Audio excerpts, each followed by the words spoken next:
And continuing our live team coverage tonight, right now many neighbors in Hendry County are boarding up their homes in preparation for strong winds from Hurricane Matthew. NBC2's Delia D'Ambra is live there at 11. Delia, are you seeing a lot of homes prepared?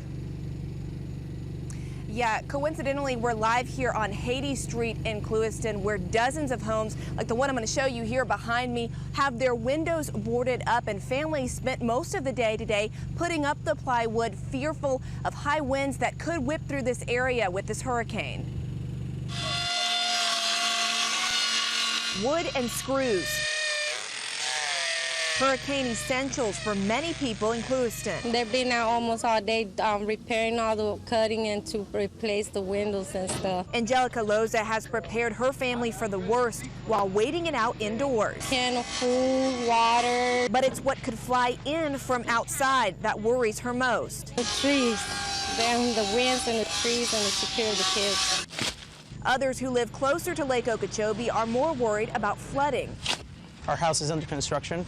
So, I mean, we need to cover all the doors. That way the water doesn't come inside. If it seeps in, it's just going to damage all the things inside. I got a house, 5 doors have to get done, and 2 dog cages. Tropical force winds and rain could hit Hendry County starting Thursday. Preparation is giving some people peace of mind. Better to be ready before, not being ready at all. Putting woods on the windows to secure the homes, and if anything comes through, we already be safe and everything is sound in there. Hendry County schools and government offices are going to be closed all day on Thursday, and emergency shelters here are scheduled to open up starting tomorrow at 8 a.m. and those are going to be located at Clewiston and LaBelle middle schools if you do need them. Live in Hendry County, Delia D'Ambra, NBC2.